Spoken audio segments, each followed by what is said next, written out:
Do you find yourself homeschooling out of fear? Fear that your kids will fall behind or they won't pass these standardized tests that they may have to take one day? I did the same thing when I first started homeschooling. I just was trying to recreate the classroom at home because that's all I knew.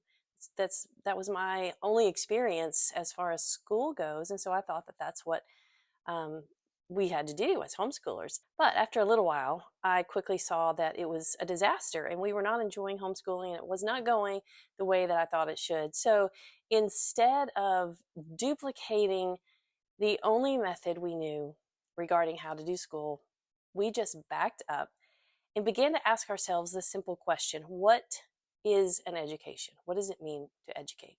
In order to begin building, we have to know what we're building in the first place. You know, a storage shed and a cathedral are going to have very different looking blueprints. Most parents fail to realize that the structure of the state that the state is trying to design is in the shape of a test. Tests are the gauge schools use to determine their success. And while a test can be an important tool for assessing progress, it shouldn't be the end all for determining our method. In other words, if we teach solely for the purpose of achieving a desired test score, we have missed the entire purpose of educating, of what an education means. Several discussions about this week caused me to revisit what I believe are fundamental flaws in the way most of us think. And our thinking about education is so deeply entrenched that the topic causes a lot of controversy and reaction to anything that challenges our opinions. And I want to challenge some of your opinions, some of your thoughts about it, but I don't want to evoke negative emotions, so hear me out. Standardized testing has long been the accepted measure of academic achievement. And I do believe those tests can be a good tool and can reveal a certain level of achievement sometimes. But I also think we are the victims of fear, which can drive us to bow to the test at the expense of a more real and thorough education. When I taught school, even at a Christian school, we were required to write our lesson plans based entirely on which standardized concepts that we were trying to teach that week or that day. Here's a quote from what we were supposed to do. The first thing to consider, obviously, is what you want to teach. This should be developed based upon your state or school standards. Having your lesson plan correctly aligned with state standards helps to prove its worthiness and necessity. It also helps in assuring that your students are being taught what your state requires. Now, we must step back and ask, as Christians, are we responsible for teaching what the state requires? In my state, we're not required to. But even in states that do not require standardized testing, we homeschoolers acknowledge testing as the standard, and we tend to live in that fear that our children won't measure up if we don't teach according to that.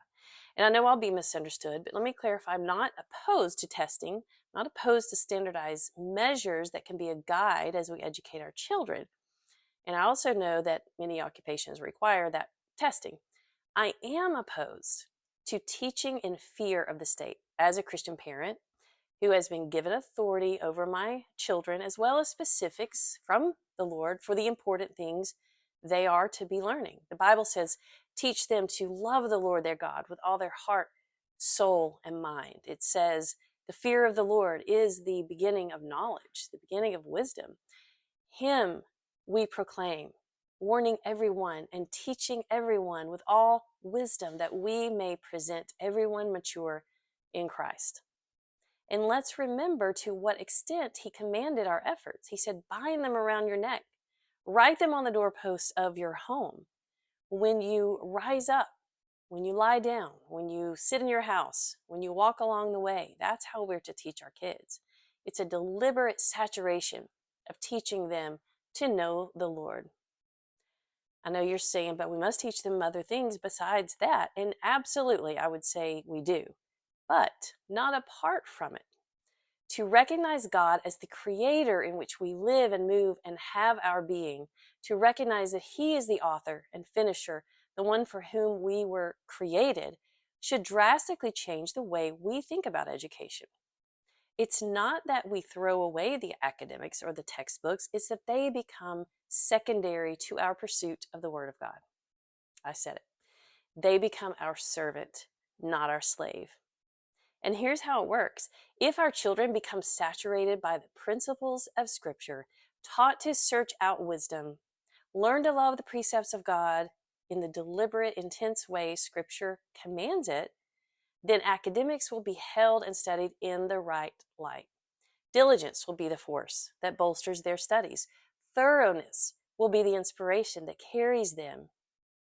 Awe and wonder will be the spark that ignites their desire to learn more.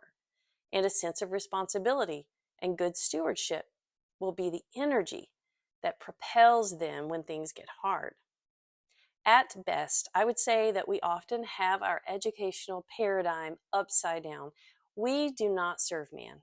We serve God. Let's be consistent in all things, including the education of our children.